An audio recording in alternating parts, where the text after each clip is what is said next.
Hi అండి. అందరూ ఎలా ఉన్నారు? అందరూ బాగుండాలి, అందులో మేము కూడా బాగుండాలండి. మీరు చేసే ప్రతి పనిలో అన్నీ సక్సెస్ అవ్వాలని కోరుకుంటున్నానండి. దేవుడు మిమ్మల్ని దీవించాలని మనస్ఫూర్తిగా కోరుకుంటున్నాను. ఇంకా ఈరోజు చేసే పని ఏంటో వీడియో చేస్తాను చూడండి. ఎందుకు వ్లాగ్ తీయట్లేదంటే 10 డేస్ నుంచి మా నాన్నగారికి బాగోట్లేదండి, ఐసీలో ఉన్నారు.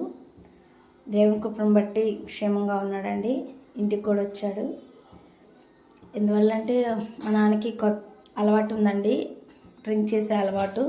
దానివల్ల కొంచెం హెల్త్ బాగాలేదు. దేవుడు బాగానే ఉన్నాడండి ప్రస్తుతానికి. ఈరోజు వంట చేస్తున్నానండి. అన్నం పొమ్మే పెట్టేశానండి. కర్రీ చేయడానికి బండి పెట్టేసేసాను.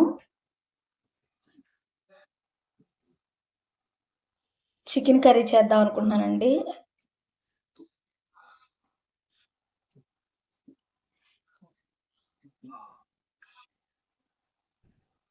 సింపుల్గా చేసేస్తున్నానండి చికెన్ కర్రీ.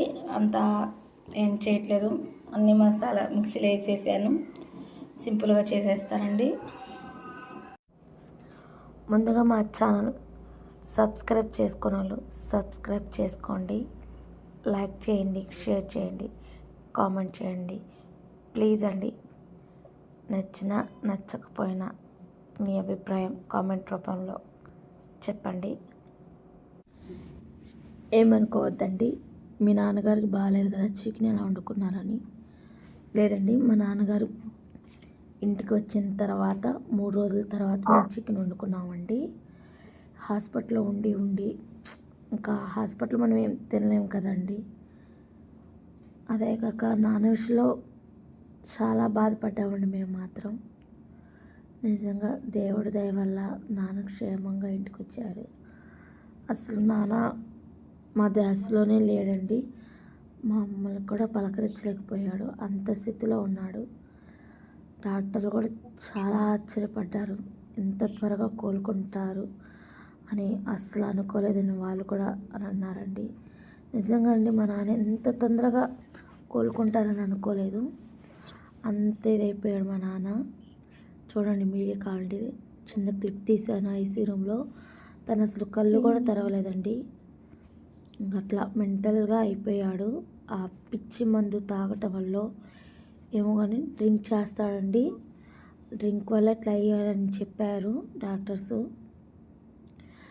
మెదడులో కూడా నీరు వచ్చిందన్నారు దానివల్ల.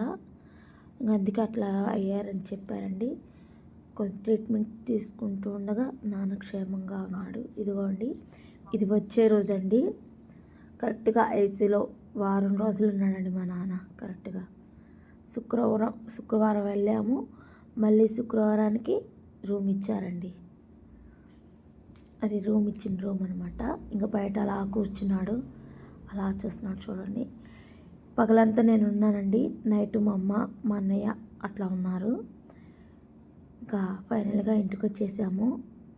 ఆవిరి పెడుతున్నామండి. నాన్నకి ఆయాసం ఉంది కొంచెం, ఇంకా ఆవిరి పెట్టామండి. ఇంకా అంతా ఫైనల్గా చూసుకొని మా నాన్ని అంతా బాగుందని ఇంకా ఇంటికి వచ్చేసామండి. ఇంటికి వచ్చిన తర్వాత బట్టలను వాషింగ్ మిషన్ బట్టలన్నీ అట్లా వేసేసి అదిగోండి ఆ బట్టలు. ఫైనల్గా వంట అయిపోయిందండి. ఫ్రెష్ అప్ అయ్యాము, అన్నం కూడా తినేసేసాము. ఇక మా వారి కోసం వెయిట్ చేయాలి. ఈ వీడియో మీకు నచ్చితే లైక్ చేయండి, షేర్ చేయండి, కామెంట్ చేయండి ప్లీజ్ అండి. మా ఛానల్ సబ్స్క్రైబ్ చేసుకోండి. బాయ్ అండి.